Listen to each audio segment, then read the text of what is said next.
Hello students, आज हम लोग एक इम्पॉर्टेंट प्रॉब्लम डिस्कस करेंगे। तो सबसे पहले हम लोग प्रॉब्लम को समझते हैं।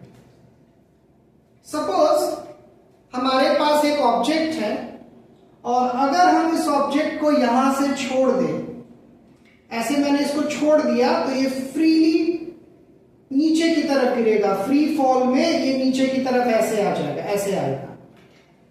बट अगर इसी ऑब्जेक्ट को हम एक इंक्लाइंड सरफेस पर ऐसे रख के यहां से छोड़े और अगर ये इंक्लाइंड सरफेस स्मूथ है तो इसका एक्सेलरेशन नीचे की तरफ होगा और ये एक्सेलरेशन आप जानते हैं जी साइन थीटा।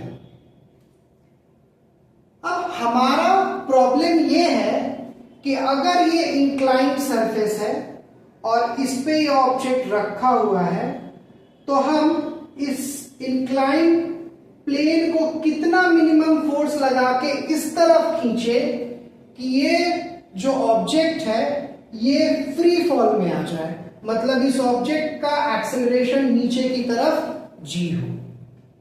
मतलब इस प्रॉब्लम को एक्सप्लेन करने के लिए मैंने यहां एक डायग्राम ड्रॉ किया है कि सपोज ये इंक्लाइंड सरफेस है और ये ब्लॉक है। अब अगर ये सरफेस नहीं होता तो ये ब्लॉक बिल्कुल नीचे गिरता विथ एक्सेलरेशन जी। अब अगर इस सरफेस पर ये ब्लॉक है तो हमें क्या करना है, हॉरिजॉन्टल फोर्स F अप्लाई करके इस इंक्लाइंड प्लेन को इस तरफ एक्सेलरेट करना है। इस तरफ अगर हम एक्सेलरेट करेंगे तो आप देख सकते हैं कि ये इधर जा रहा है और ये नीचे की तरफ, सरफेस हमारा राइट साइड और ये नीचे की तरफ। तो कितना मिनिमम फोर्स लगाए कि इस पे रखा हुआ ब्लॉक हमारा फ्री फॉल में आ जाए। आई होप आप लोगों को प्रॉब्लम समझ में आ गया होगा। तो अब इसके लिए हम लोग कैलकुलेशन करते हैं। तो आप यहां देख सकते हैं मैंने एक इंक्लाइन प्लेन कंसिडर किया है जिसका मास है कैपिटल M और इस इंक्लाइन प्लेन का एंगल ऑफ इंक्लिनेशन हॉरिजॉन्टल के साथ है थीटा। इस इंक्लाइंड प्लेन का सरफेस स्मूथ है और इस पे एक ब्लॉक है जिसका मास हमने लिया है स्मॉल m। इस इंक्लाइंड प्लेन पर हम लोग राइट की तरफ एक फोर्स अप्लाई कर रहे हैं कैपिटल F। इस फोर्स के कारण इंक्लाइंड प्लेन का राइट साइड जो एक्सेलरेशन है वो है A। अब ये जो कॉन्टैक्ट सरफेस है ब्लॉक और इंक्लाइंड प्लेन का, उसको मैंने यहां अलग अलग दिखाया है। तो ये जो कॉन्टैक्ट सरफेस है इंक्लाइंड प्लेन का, इसका हॉरिजॉन्टल एक्सेलरेशन है A और ये इंक्लाइंड प्लेन का एंगल ऑफ इंक्लिनेशन मैंने यहां दिखाया हॉरिजॉन्टल के साथ थीटा।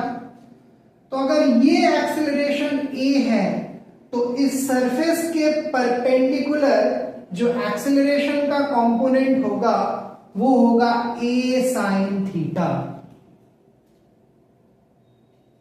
उसी तरह अगर ये ब्लॉक है और ये फ्रीली फॉल कर रहा है तो इसका डाउनवर्ड एक्सेलरेशन होगा G और इस कॉन्टैक्ट सरफेस के परपेंडिकुलर जो एक्सेलरेशन का कंपोनेंट होगा वो होगा G cos थीटा, क्योंकि ये जो एंगल है ये एंगल है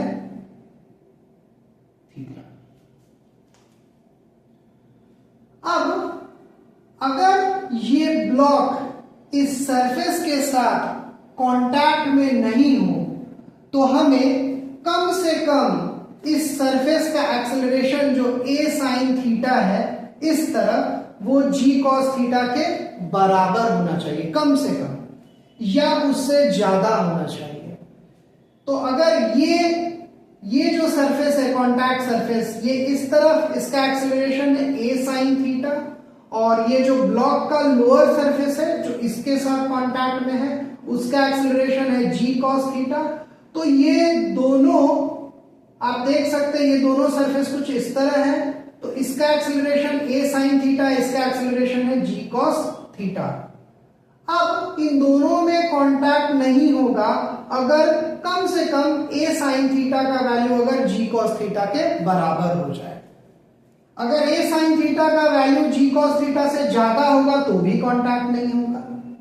तो अगर ये ब्लॉक फ्रीली फॉल कर रहा है तो हम लोग लिख सकते हैं उसके लिए कंडीशन कि a sin theta should be greater than equal to g cos theta. तो उससे इंक्लाइंड प्लेन का जो ये एक्सेलरेशन है इसका वैल्यू आ जाएगा a should be greater than equal to g and cos theta upon sin theta, ये हो जाएगा cot थीटा। तो इस इक्वेशन से आप देख सकते हैं कि a का मिनिमम वैल्यू जो होगा वो होगा g cot थीटा।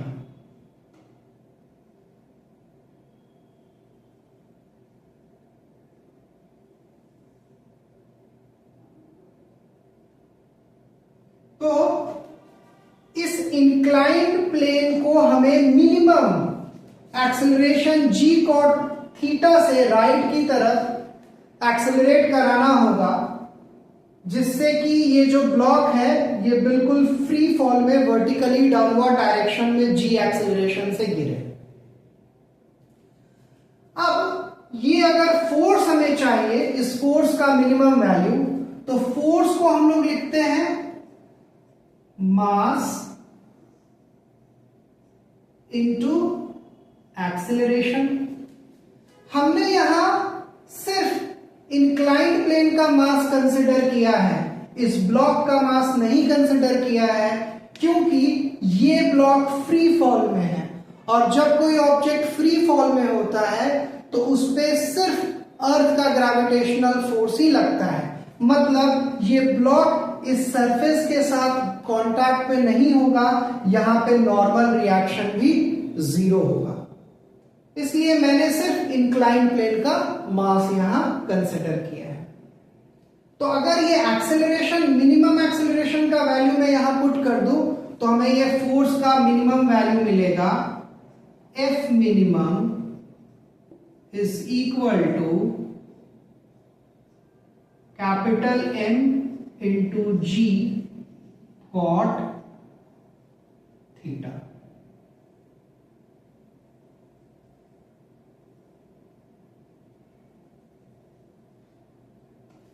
और मैंने यहां अभी आपको बताया ही कि इस केस में चूंकि ये ब्लॉक का फ्री फॉल होता है तो ये इस सरफेस के साथ इसका कोई कांटेक्ट नहीं होता है, इसलिए इस केस में नॉर्मल रिएक्शन का वैल्यू क्या हो जाएगा? जीरो।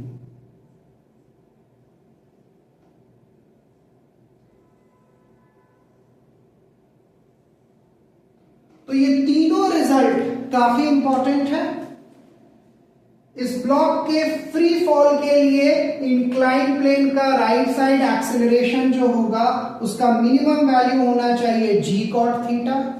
इंक्लाइंड प्लेन पर लगने वाले फोर्स का मिनिमम वैल्यू होना चाहिए mg cot थीटा।